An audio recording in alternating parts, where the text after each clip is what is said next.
Hi everyone. Today we'll talk about some of the common terminologies in Vastu or as per Vastu. These are some things that you can find in various scriptures that we have. And if you're actually going through any of these Vastu books and you're confused about what these terminologies are, let me try to kind of give you an ease into understanding what these are in a common layman terms. So the first thing I want to talk about is the word Ākāsh. So the word Ākāsh is related to the space. As per Vastu, the meaning of Ākāsh is space.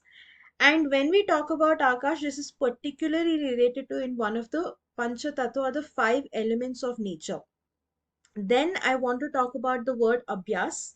The word Abhayas in Sanskrit basically means, a translation of it in English means practice. Āchārya is basically a person who has mastered the way and who teaches the awareness as a subject to people. Then comes the Agni Kone or the Agni Kon. So there are multiple ways of pronouncing this. Some of them call it as in Agni Kone, some of them call it as the Agneya Kona. So all of these are basically meant that it is related to the fire element and this is the fire zone of any place. So this is basically the fire zone of any particular space. Then comes the Annamaya Kosha. So, like I said, there are five elements of the five Pancha Koshas that we have, out of which Annamaya Kosha is the one. The first one deals with the physical body. All right. Then comes the Ātma. The Ātma in Sanskrit terminology, basically, when converted into English terminology, means the soul. Then comes the chakras. So chakras are basically, there are multiple chakras. If you just go Google online, you'll be able to see there are multiple chakras that are aligned along your spinal cord.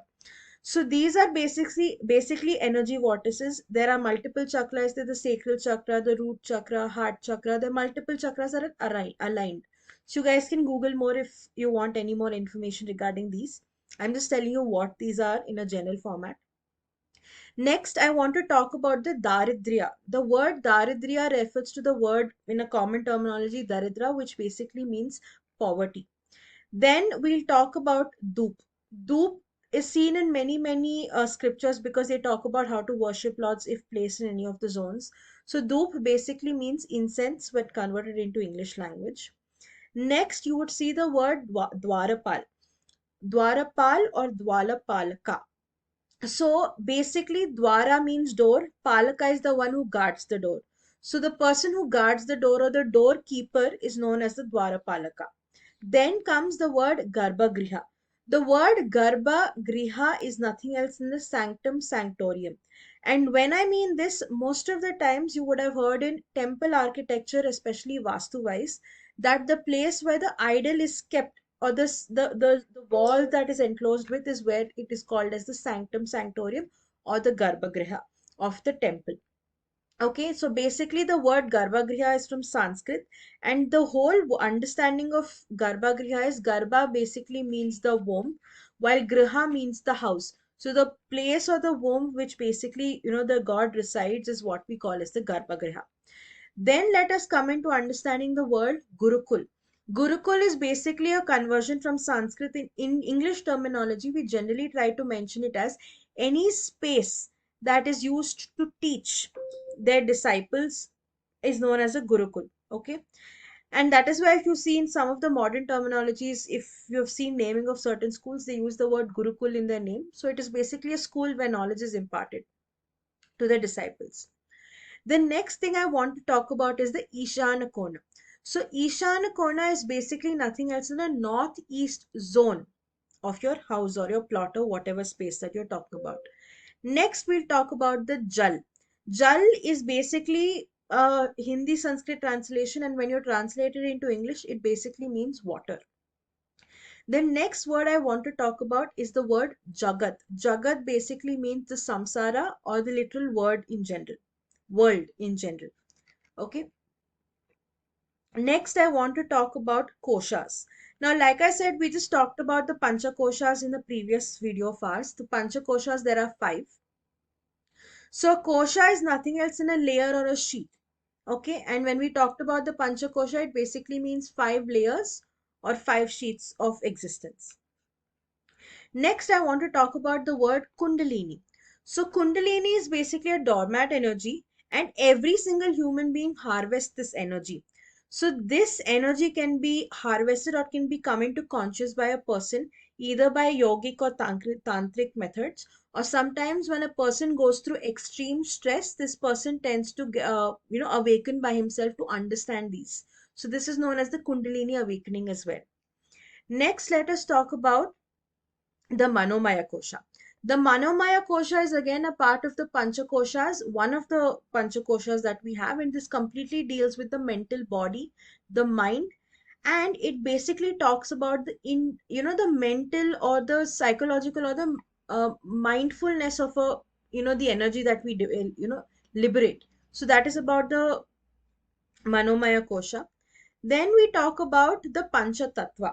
Now, when we talk about the Pancha Tattva, there are basically five types of Pancha Tattvas that we know.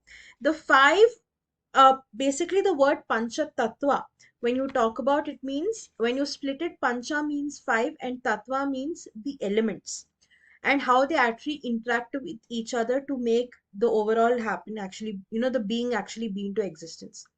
Firstly, let me tell you what are the five elements of nature are. We have water, we have air, we have fire, we have earth, and we have space. So the five elements are known as the Pancha Tattva. Okay. Next, let us talk about the word prana. Prana is basically the conscience or the energy or the life of whatever we talk about. Prani in very simple language means animal. Okay. Then we'll talk about the word prasad. Prasad is basically either two options or two meanings are there for this. A prasad means a palace, or a prasad means the offerings given to deities by any religious spaces after the worship of God. Okay. The word Prithvi basically refers to earth, and earth being the one of the five Panchatattva elements that we have. Puja is basically a form of worship. All right. And apart from that, Rodhan or Rodhana basically means crying. The next word that I want to talk about is Shastra. Shastra is basically the word, Shastra is basically you're doing it, right? So this is basically a common terminology that is basically used as a suffix in context to a technical or any, specialized field that you have to define a particular area of practice. So just to give you an example, taking our own like our own Vastu into consideration, Vastu is the knowledge that you're learning. Vastu Shastra, why we call it as, because you are understanding how to go about, uh, you know, what you say, actually going about practicing this particular area of school of thought. So Vastu Shastra. Then comes shlokas. So shlokas in a typical Sanskrit language specifically denotes uh, you know a rim basically anything that is either poetic or a rhythmic poetic verse that you chant in the name of God. Okay. Then you have two words that I want to talk about. One is Shuddhi and one is Stula. Both of these two words basically refer to the process of cleaning. Okay. Then we'll talk about the Surya Dev. Surya Dev is basically Surya is sun and Dev means God. So the sun god is referred to as the Surya Dev. Then we have another word that is extremely many times seen, not just in Hindu mythology, but many parts. That is the swastika. If you actually understand swastika, it is a Hindu symbol, and we have covered this symbol topic in the what you say symbol section under the fourth pillar of Vastu in one of our previous videos. You can definitely check that out. But this is one of the symbols that we have. Next, we'll talk about tattva. Tattva basically, like I said, means element. So when we talk about the Pancha Tattva, we're talking about the five elements. Okay. Next, we have something called as a Tridosha. Now, see, three means three, like TRI, three means THRE, three, and dosha means defect. And as per Vastu or any Ayurvedic approach as well, or keeping in mind from the scriptures that we have taken up, Tridosha means the defects that we have in the three fundamental characteristics that are naturally present in a human body. They are the Vat, Pitta, and Kapha. Okay. Next comes a Triguna. Again, let us break down the word Triguna. TRI, basically when English conversion it happens, it becomes THREE, that is three. And guna is basically referred to as attribute in English language. So the three gunas that are the basic attributes for us to be described as a yogic or a person who is, who embodies this in the basically the mind and the body level, are basically the three of them. That is the sattva, that is the rajas, and then you have the tamas. Again, you can go and refer to this in detail with Google or with the help of any scriptures or books, but I'm just giving you a clearer understanding to break down the terminologies. Then we have something called as the Vayavya Kona. This basically Vayu, out of the Vayavya Kona, refers to the element air. So we are talking that this is an air zone or the zone of air. Vayu, again, like I just mentioned, is basically the element air. Okay. Next, we'll talk about the word Vedanta, because if you've seen one of our previous videos as well, you will be able to understand that we had mentioned that the Pancha Koshas are basically a derivation from the Vedantas. So what exactly is a Vedanta? We'll try to understand. So Vedanta in general layman language means Vedic wisdom, or the wisdom that we've been able to inculcate by reading the Vedas. Okay. So Veda, in again breaking it down, Veda in general means knowledge, and Anta out of the Vedanta basically refers to the essence or the core or the inside portion. Okay, so a Vedanta is thus the essence of the Vedas, and the Vedanta is a spiritual tradition explained in the Upanishads, which basically is concerned and talks about self realization, which is achieved by understanding the ultimate nature of reality. And this is where the person learns to understand the goal is transcendent. You can cross your limitations to actually be able to understand what one's reality is. So that basically is what the Upanishads talk about and what Vedanta is all about. Next, we will talk about the word Vidya. The word Vidya refers to knowledge, and learning it refers to the education.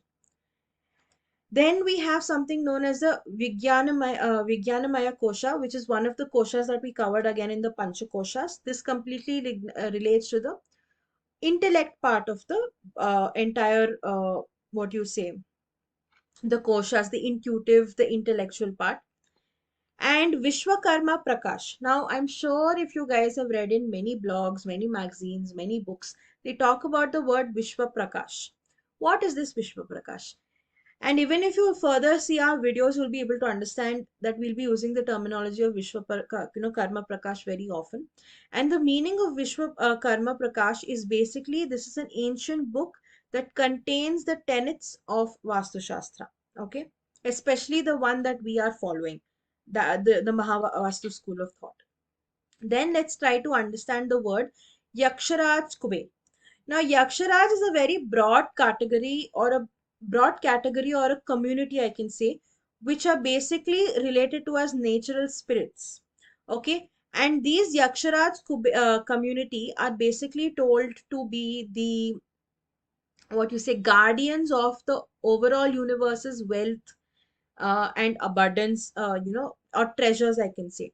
So, for this Yaksharaj community or the Yakshas community, King Kubera is who is the ruler of this community. Okay, so that is why even when you go into understanding the zones in detail, the North Zone, which is associated to money and opportunities, is also related to Lord Kubera, because he guards the resources and the money and the wealth of the universe.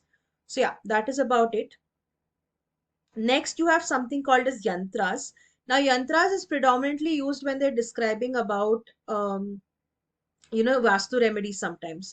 So, just to give you a very quick reading of what exactly a yantra is. So, yantras are basically instruments or symbolic representations of objects that are supposed to be placed to relieve one of negative effects that can be affecting their life. This can be either because of Vastu placements or any general placements of elements in any space. And yoga, if you have read, this is one of the major things that we've seen on a general terminology. It refers to a physical and intuitive disciplines of a goal, that basically how you achieve your goals. Especially this is originated in a firm and a country like India. So these are some of the common terminologies that we have seen, and I felt personally that I would want to cover because many scriptures have these words discussed about very, very frequently. So hope you like the session. Thank you so much.